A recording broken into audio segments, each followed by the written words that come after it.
Hello hi. അപ്പം ഞാനിന്ന് ഒരു യാത്രയുടെ വീഡിയോ ആയിട്ടാണ് വന്നിരിക്കുന്നത് കേട്ടോ. നമ്മൾ എന്നും യാത്ര ചെയ്യുന്ന റൂട്ടിൽ നിന്നും ഒന്ന് വ്യത്യസ്തമായ റൂട്ടിലേക്ക് യാത്ര ചെയ്യാമെന്ന് കരുതി ഒരു ഫോറസ്റ്റ് ഏരിയ ഫീൽ ചെയ്യുന്ന ഒരു റോഡാണിത് കേട്ടോ. നിങ്ങൾക്ക് ചിലപ്പോൾ പരിചയം ഉണ്ടാവും, നിങ്ങൾക്ക് ആർക്കെങ്കിലും ഈ റോഡിനെ കുറിച്ച് അറിയുമോയെന്ന് എനിക്കറിയില്ല. എങ്കിലും ഇതൊരു അടിപൊളി യാത്രയാണ്. അധികം വാഹനങ്ങളൊന്നും ഇല്ലാതെ നമുക്ക് ഫോറസ്റ്റിലൂടെ യാത്ര ചെയ്യുന്ന ആ ഒരു ഫീല് ഈ റോഡിലൂടെ യാത്ര ചെയ്യുമ്പോൾ നമുക്ക് കിട്ടും. കാരണം നല്ല റോഡാണ്, പിന്നെ അധികം വണ്ടികളില്ല, സുഗമമായി യാത്ര ചെയ്യാം. അങ്ങനെയാണ് ഞാൻ എന്നും പോകുന്ന വഴിയിൽ നിന്നും മറ്റൊരു വഴി തിരഞ്ഞെടുത്തത്.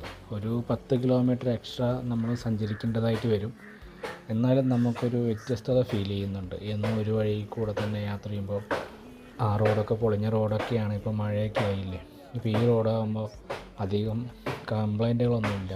നല്ല റോഡാണ്, കണ്ടില്ലേ. നമുക്ക് നല്ല ഒരു കാഴ്ചയൊക്കെ ഭംഗി ആസ്വദിച്ച് ഇങ്ങനെ യാത്ര ചെയ്യാൻ പറ്റും റോഡിലൂടെ പോകുമ്പോൾ. ഈ കാട്ടിലൂടെ യാത്ര ചെയ്യുന്ന നമുക്ക് മൃഗങ്ങളെ ഒന്നും കാണാൻ കഴിയില്ല, കാരണം ഇതങ്ങനെ ഫോറസ്റ്റ് ഒന്നും അല്ല കേട്ടോ. എങ്കിലും ചെറിയൊരു കാട് പോലത്തെ റോഡും വഴികളുമാണ്. നമുക്ക് മയിലിനൊക്കെ വേണമെങ്കിൽ കാണാൻ കഴിയും, കുറച്ച് വെയിറ്റ് ചെയ്ത് നോക്കി നിന്നാൽ. പിന്നെ സാധാരണ രീതിയിലുള്ള ഇതൊക്കെ തന്നെയാണ്, മറ്റുള്ളതൊന്നും കാണാൻ കഴിയില്ല. പകൽ യാത്ര ചെയ്യാൻ നല്ല റോഡാണ്, പക്ഷേ രാത്രി ഒരിക്കലും യാത്ര ചെയ്യരുത് കേട്ടോ. കാരണം ഒറ്റപ്പെട്ട സ്ഥലങ്ങളാണ്. വണ്ടിക്ക് വാഹനങ്ങൾക്ക് എന്തെങ്കിലും കേടുപാടുകൾ വന്നു കഴിഞ്ഞാൽ നമ്മൾ ഒരു രക്ഷയുണ്ടാവില്ല, ഒരു മനുഷ്യനും ഉണ്ടാവില്ല ഈ വഴിക്ക്. പിന്നെ കുറച്ച് അങ്ങോട്ട് അകലെ ചെല്ലുമ്പോൾ ഓരോ ഒറ്റപ്പെട്ട വീടുകളൊക്കെ ഉണ്ട്.